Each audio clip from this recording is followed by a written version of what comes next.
You can spot a bad house in the first few minutes of walking through it if you know what to look for. And today I'm going to give you the exact checklist I use when I'm walking through a home with buyers. Because here's the truth, the prettiest house is not always the best house. Fresh paint, cute staging, new countertops, and pretty light fixtures can make a home feel amazing at first glance, but those things can also distract you from the expensive stuff. The roof, the plumbing, the electrical, the HVAC, the drainage, the windows, and the signs of deferred maintenance.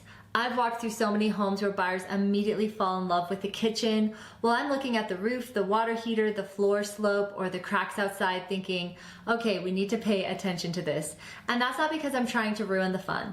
It's because buying a home is emotional, buyers fall in love emotionally and then justify it logically later. My job is to help you see the full picture before you fall too hard. In this video, I'm going to walk you through a home the same way I would with one of my buyers. From the moment we pull up to the property, to the exterior, to the major systems, and then inside the home. By the end, you'll know exactly what to look for so you don't accidentally buy a money pit just because it had pretty countertops. So let's pretend we're pulling up to a house together for the very first time.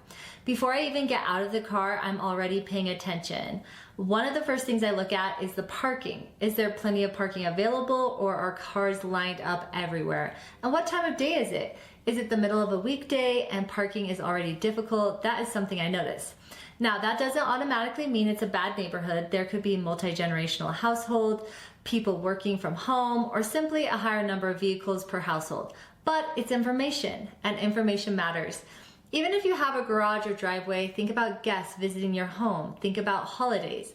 Think about future resale value. Parking can become a bigger issue than many buyers realize. While I'm still outside, I'm also paying attention to the overall neighborhood. Do the homes look cared for? Are the yards maintained? Do people seem to take pride in ownership? Because neighborhoods where people care for their properties often hold value better over time.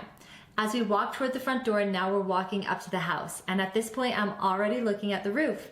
I'm not a roofer, and I'm certainly not replacing a home inspection, but after seeing many homes, you start noticing things.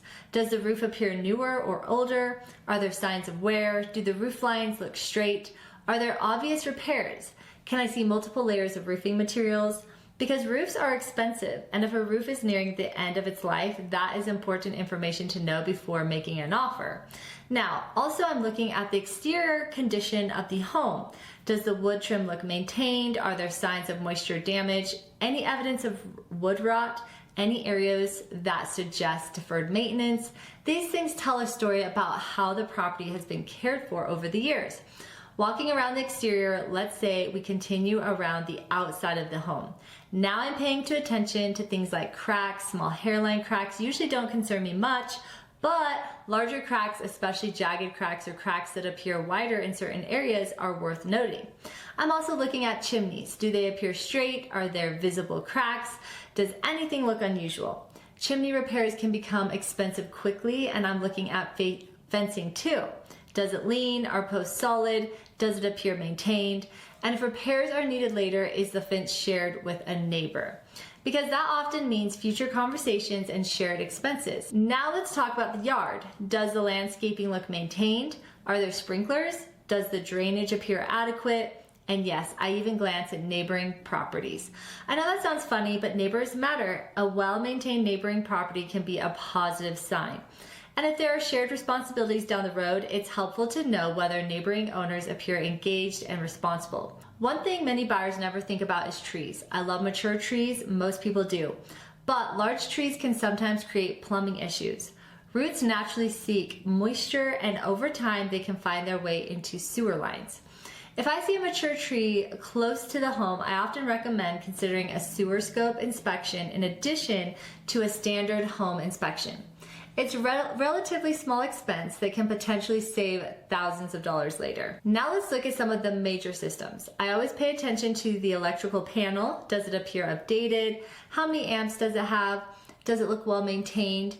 If there's solar, I want to know how old it is and whether the roof underneath was replaced before installation. Because if the roof needs replacement later, the solar panels may need to be removed and reinstalled. That's not inexpensive. I'm also checking the water heater. Most water heaters have manufacturing date listed. That doesn't always tell us the exact installation date, but it does give us a pretty good idea of the age. Water heaters do not last forever, and neither do HVAC systems, so I'm paying attention to those things.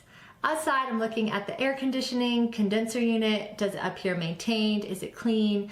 Does it look newer or older? Again, I'm not diagnosing anything. I'm simply gathering information. If there's a swimming pool, I'm paying close attention. Pools can be wonderful, but they're expensive when things go wrong. I'm looking at the pool deck, the coping around the edge, the condition of the plaster or surface finish, the equipment, the pumps, anything visible, any cracking. Pool repairs can become major expenses, so it's worth paying attention. Walking through the front door, now let's go inside. And the first thing I pay attention to isn't actually a physical feature, it's the feeling. And I tell buyers this all the time. You shouldn't have to convince yourself that this is the right house. If you're trying to talk yourself into it, it may not be the right fit. The right home usually feels right. And that doesn't mean it's perfect. It just means it fits. Inside the home, now I'm looking beyond the staging and decorations. I'm asking, does this home feel cared for? Not upgraded, not trendy, but cared for. Because some of the best homes I've ever seen were not remodeled. They simply had owners who consistently maintained them. That's what I want to see. As I walk through, I'm paying attention to the flooring. Do I feel any soft spots? Any significant slopes? Any areas that feel unusual? A little variation is not uncommon, especially in older homes, but major changes can be worth investigating. One funny thing I sometimes do is carry a golf ball. If I feel a floor is significantly uneven, I'll set the golf ball down and see what it does. It's a simple way to confirm what I'm feeling.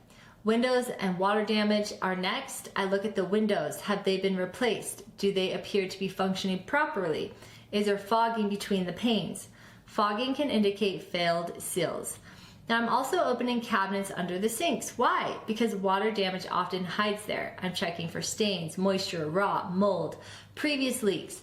You would be surprised how often issues show up in places buyers never think to look. Major systems matter. I'm opening closets, looking at the furnace, checking major systems whenever possible. Because while countertops are exciting, furnaces, roofs, plumbing, HVAC system, and electrical systems are what can cost homeowners thousands of dollars. My goal is not to find the perfect home. Perfect homes don't exist. My goal is understanding what we are buying, what systems may need attention, what maintenance should be expected, what expenses may be coming in the future. Be careful with flips and remodels. One thing that I pay close attention to is workmanship, especially in flipped homes. Just because something is new does not automatically mean it was done well. I'm looking at details. Are cabinets aligned? How does the trim work look? Are there gaps? How is the caulking? Do the finishes appear professional? Because beautifully staged homes can sometimes distract buyers from quality concerns.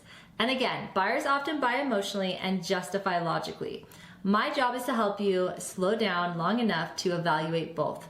So my final thoughts are, at the end of the day, a great home is not necessarily the newest home, it is not necessarily the most upgraded home, and it definitely isn't always the prettiest home. The best homes are usually the ones with solid maintenance, good bones, pride of ownership, and a location that makes sense for your life.